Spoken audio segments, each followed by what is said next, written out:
أعوذ بالله من الشيطان الرجيم. بسم الله الرحمن الرحيم.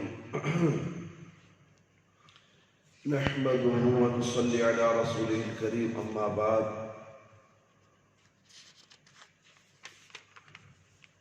سورہ ملک آیت نمبر 1 سے 9 تک.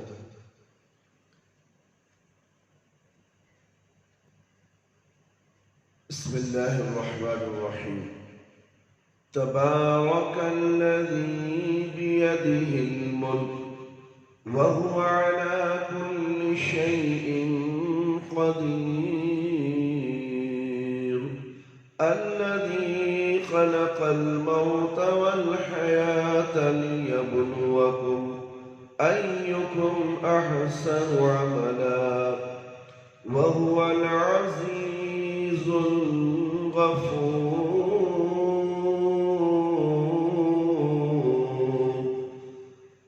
الذي خلق 7 سماوات طباقا ما ترى في خلق الرحمن من تفاؤل فارجع البصر هل ترى من فطور ثم ارجع البصر كرتين ينقلب إليك البصر خاسئا وهو عسير ولقد زينا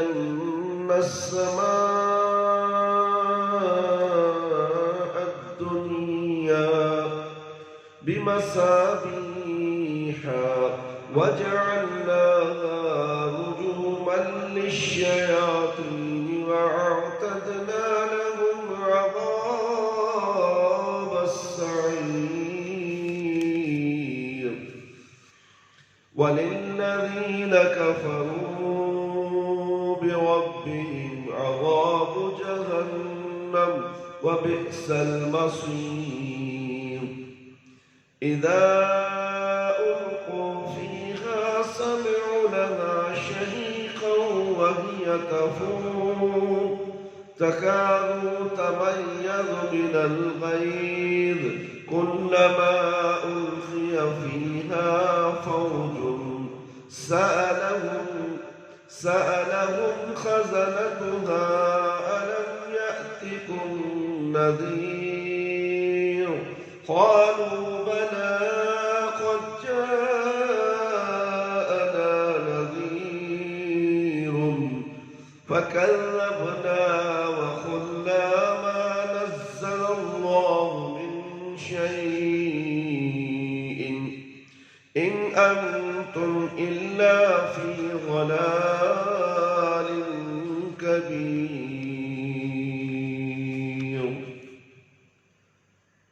سورہ ملک مکی ہے. اس میں 30 آیتیں اور 2 رکوع ہیں. میں شروع کرتا ہوں اللہ کے نام سے جو نہایت مہربان بے حد رحم کرنے والا ہے. آیت نمبر 1 کا ترجمہ 9 تک آپ کے سامنے پیش کیا جائے گا. بے حساب برکتوں والا ہے وہ اللہ جس کے ہاتھ میں سارے جہاں کی بادشاہی ہے اور وہ ہر چیز پر قادر ہے. جس نے موت اور زندگی کو پیدا کیا تاکہ تمہیں آزمائے کہ تم میں سے کون عمل کے اعتبار سے زیادہ بہتر ہے. وہ زبردست بڑا معاف کرنے والا ہے جس نے اوپر تلے 7 آسمان بنائے. آپ رحمان کی تخلیق میں کوئی بے ضابطگی نہ دیکھیے گا. آپ نظر ڈال لیجئے کیا آپ کو کوئی شگاف نظر آتا ہے؟ پھر آپ بار بار نظر ڈالیے وہ عاجز ہو کر آپ کی طرف تھکی ہوئی واپس آ جائے گی. اور ہم نے آسمان دنیا کو چراغوں سے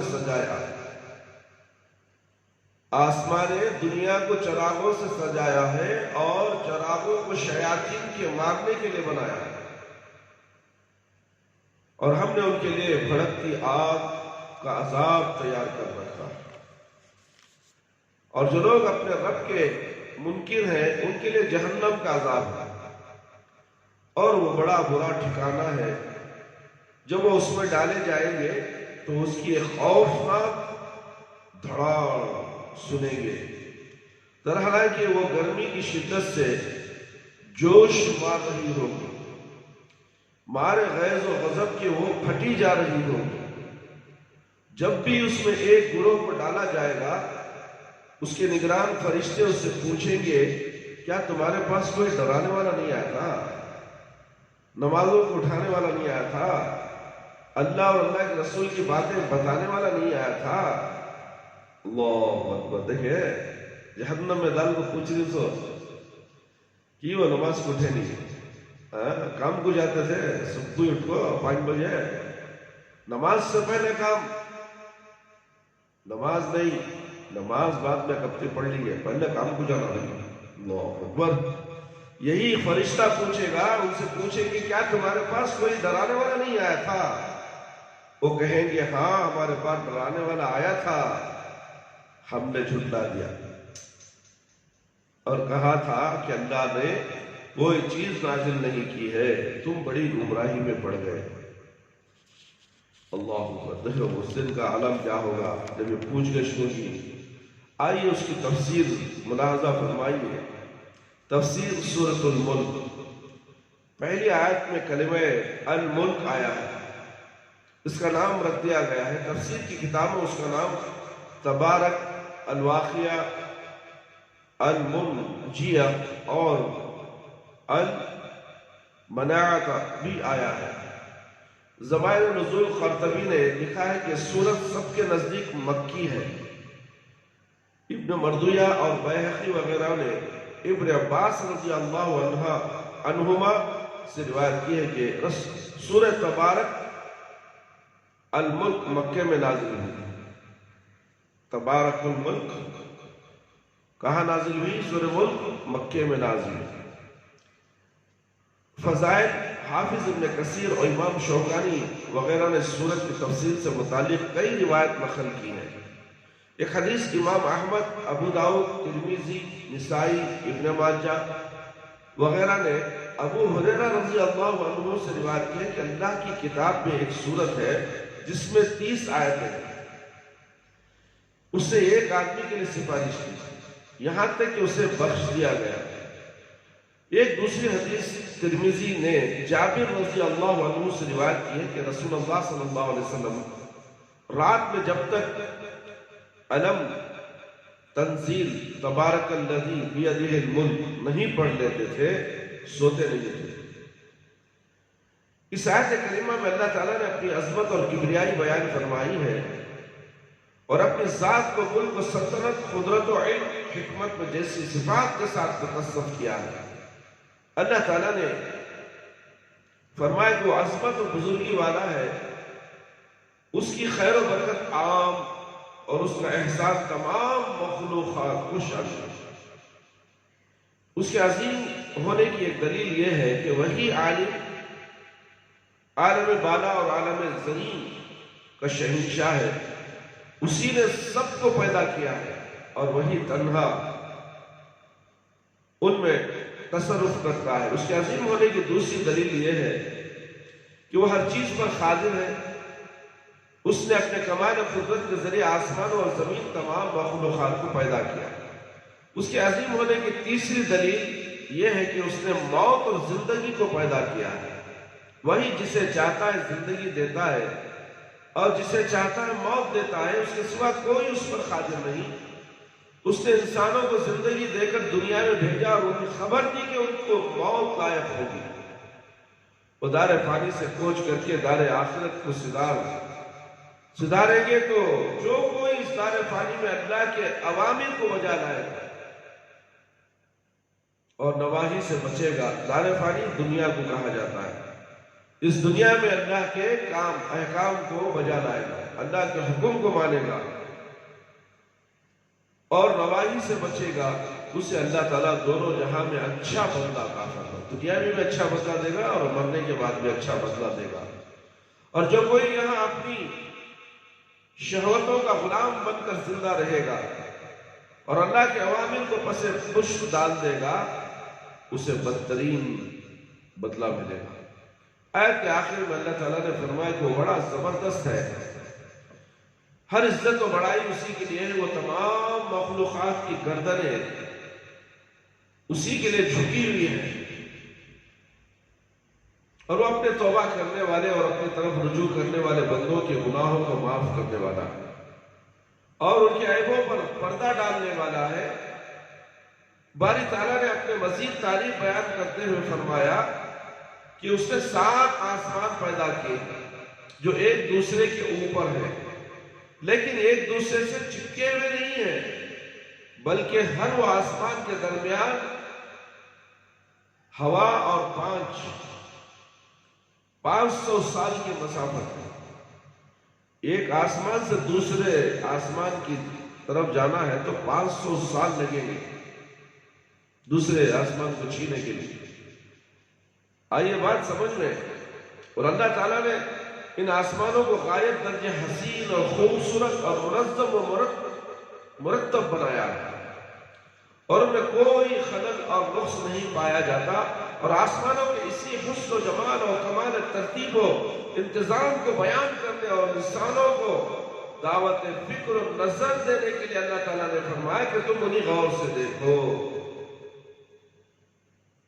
ان میں تمہیں کوئی نقص اور خلل نہیں ملے گا، چاہے تم جتنی بار غور کرو گے تمہاری نگاہیں تھک ہار کر واپس آ جائیں گی، اور ان میں تمہیں کوئی خلل، کوئی شکاف اور کوئی نقص نظر نہیں آئے گا۔ جن آسمانوں کے بارے میں اوپر بیان ہوا کہ ان کی تخلیق میں کوئی نقص اور خلل نہیں پایا جاتا، انہی کے بارے میں یہاں مزید تفصیل بیان کی جا رہی ہے کہ اللہ تعالیٰ نے آسمان دنیا کو کواکب اور ستاروں کے ذریعے زینت بخشی ہے، ان ستاروں سے روشنی پھوٹتی ہے، اور اسی لیے انہیں مصابیح کہا گیا ہے، یعنی جس طرح پر چراغ سے روشنی ملتی ہے اسی طرح یہ ستارے بھی روشنی دیتے ہیں۔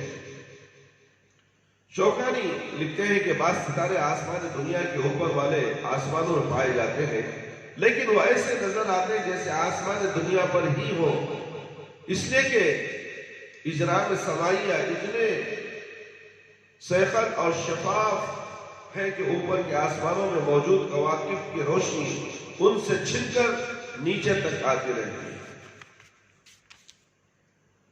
اور بعض ستاروں کے ذریعے ان شیاطین کو مارا جاتا ہے جو چھپ کر فرشتوں کا کلام سننے کی کوشش میں آسمان دنیا کے قریب ہونا چاہتے ہیں۔ شیطان آسمان تک جاتے ہیں فرشتوں کی باتیں سننے کے لیے، تو ستاروں کی شکل میں انہیں مار کر بھگایا جاتا ہے۔ حافظ ابن کثیر رحمۃ اللہ علیہ لکھتے ہیں کہ شیاطین ان ستاروں کے ذریعے نہیں مارے جاتے جو آسمانوں میں ثابت ہے، بلکہ ان سے انگارے نکلتے ہیں، ستاروں سے انگار نکل کر جو شیاطین پیچھا کرتے ہیں۔ قتادہ لکھتے ہیں، کہتے ہیں کہ انہوں نے ستاروں کی تخلیق کے 3 فوائد بتائے جو آسمانوں کو زینت بخشتے ہیں۔ ان کے ذریعے شیاطین کو مارا جاتا ہے، وہ بحر و بر میں سفر کرنے والوں کے لیے نشان راہ کا کام دیتے ہیں۔ اللہ تعالیٰ نے سورہ صافات آیت نمبر 6 سے 10 تک فرمایا، اِنَّا زَيَّنَّا السَّمَاءَ الدُّنْيَا بِزِينَةٍ الْكَوَاكِبِ وَحِفْظًا مِّن كُلِّ شَيْطَانٍ مَارِدٍ لَا يَسَّمَّعُونَ إِلَى الْمَلَإِ الْأَعْلَى وَيُغْرَفُونَ مِن كُلِّ جَانِبٍ دُحُورًا وَلَهُمْ عَذَابٌ وَاصِبٌ إِلَّا مَنْ خَطِفَ الْخَطْفَةَ فَأَتْبَعَهُ شِهَابٌ ثَاقِبٌ۔ ہم نے آسمان دنیا کو ستاروں کی زینت سے آراستہ کیا ہے، اور سرکش شیطان سے اس کی حفاظت کی۔ عالم بالا کے فرشتوں کی باتیں سننے کے لیے وہ کان بھی نہیں لگا سکتے، ہر طرف سے بھاگنے کے لیے انہیں انگاروں سے مارا جاتا ہے، اور ان کے دائمی عذاب ہے، ان کے لیے دائمی عذاب، ہمیشہ، دائمی کے معنی ہمیشہ کا عذاب۔ مگر جو کوئی ایک آدھ بات اچک لے، بھاگے تو فوراً ہی اس کے پیچھے دہتا ہوا شعلہ نہ چلتا۔ اللہ تعالیٰ نے شیاطین کو مارنے کے لیے ستاروں سے پھوٹنے والے انگارے بنائے ہیں۔ اللہ سے سرکشی اور اس کے بندوں کو گمراہ کرنے کے سبب آخرت میں انہیں آگ کا عذاب دیا جائے گا۔ جو کفار دنیا میں ان کی پیروی کریں گے، ان کے لیے بھی اللہ نے جہنم کا عذاب تیار کر رکھا ہے۔ جہنم بہت ہی برا ٹھکانہ ہے میرے بھائی میرے دوست اور خواتین اسلام۔ جہنمیوں کو غائب درجے ذلت اور رسوائی کا سامنا کرنا پڑے گا۔ ہم دنیا میں سمجھتے ہیں کہ جہنم ہے، دیکھیں گے کیا ہوتا ہے۔ نہیں دیکھ نہیں سکتے، جل جل کے مرنا پڑے گا۔ دنیا میں سوچ لو، دنیا میں اس سے بچنے کی تیاری دنیا میں کرو۔ نمازوں کو 5 وقت مفتی اوقات میں پڑھو، ایک اللہ کی عبادت کرو، ایک نبی کی اطاعت کرو۔ حرام کھانے سے بچو، حلال روزی کھاؤ، ذکر و اذکار کرو، قرآن کی تلاوت کرو، احادیث کا مطالعہ کرو، دنیا کے اندر نیک عمل کرو، نیک صالح عمل کرو، ہر نیکی کو، حقیر نیکی کو بھی لپکنے کی کوشش کرو۔ اس کے بعد دیکھو تمہاری زندگیوں میں کیسی بہاریں آتی ہیں، دنیا میں بھی بہاریں اور مرنے کے بعد بھی سکون اور چین اور بہترین جنت میں اللہ تعالیٰ تمہیں پہنچا دیں گے۔ جہنمی جب جہنم میں ڈال دیے جائیں گے تو اس کی بہت ہی بری اور خطرناک آوازیں سنیں گے، اور اس کی آگ جہنموں کے جسموں کے ساتھ اس طرح کھول رہی ہوگی جیسے ہانڈی میں جوش مارتا ہو پانی کھولتا ہے۔ اللہ اکبر اللہ اکبر۔ جہنم کی حالت کافروں کے خلاف شدت غیظ و غضب سے ایسی ہوگی کہ جیسے وہ ٹوٹ ٹوٹ کر ٹکڑے ٹکڑے ہو رہے ہیں۔ تو پھر ان کافروں کا کیا حال ہوگا جو اس غضبناک جہنم کی گرفت میں ہوں گے؟ جب بھی کوئی گروہ جہنم میں ڈالا جائے گا تو دروغائے جہنم ان سے زجر توبیخ کے طور پر پوچھیں گے، کیا تمہارے پاس کوئی ڈرانے والا نہیں آیا تھا؟ آج تم اس جہنم میں ڈالے گئے ہو؟ تو وہ جواب دیں گے، ہاں ہمارے پاس ڈرانے والے ضرور آئے تھے، لیکن ہم نے اللہ کے رسولوں کو جھٹلا دیا تھا اور ان کی دعوت کو ٹھکراتے ہوئے کہا تھا کہ اللہ تعالیٰ نے اپنی طرف سے کوئی چیز انسانوں کی ہدایت کے لیے نازل نہیں کی، تو اور تم بہت بڑی گمراہی میں مبتلا ہو۔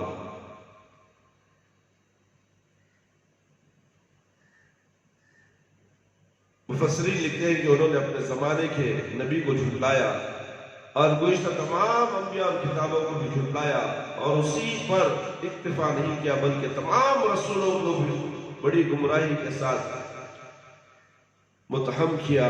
اللہ تعالیٰ سے دعا ہے کہ اللہ تعالیٰ مجھے اور آپ تمام کو ان تمام قرآن اور حدیث کی باتیں جو ہم نے آپ کے سامنے سورہ ملک کی 9 آیتیں پڑھی، اس کا ترجمہ پڑھا، پھر اس کی تفسیر بھی بیان کی، امید کرتا ہوں کہ اسے سن کر اللہ تعالیٰ مجھے اور آپ کو عمل کرنے کی توفیق عطا فرمائے۔ اللہ تعالیٰ میرے اور آپ کے صغیرہ کبیرہ گناہوں کو مغفرت فرما دے، قبر کے عذاب سے بچا لے، جہنم کی آگ سے بچا لے۔ اللہ تو رحم کرنے والا، ہم سب پہ رحم فرما۔ ہمارے والدین، ہمارے رشتہ دار اس دنیا سے جا چکے ہیں، اللہ ان کی مغفرت فرما دے۔ اے اللہ ان کو کروٹ کروٹ جنت نصیب عطا فرما۔ اے اللہ ہم سب کو بھی جنت الفردوس میں اعلیٰ سے اعلیٰ مقام میں جگہ عطا فرما۔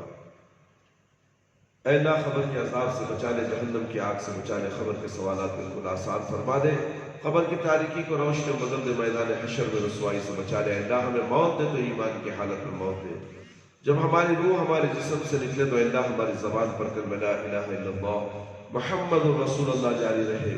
ربنا آتنا في الدنيا حسنة وفي الآخرة حسنة وقنا عذاب النار۔ ربنا ظلمنا أنفسنا وإن لم تغفر لنا وترحمنا لنكونن من الخاسرين۔ ربنا تقبل منا إنك أنت السميع العليم وتب علينا إنك أنت التواب الرحيم۔ سبحان ربك رب العزة عما يصفون وسلام على المرسلين والحمد لله رب العالمين. يا حي يا قيوم برحمتك أستغيث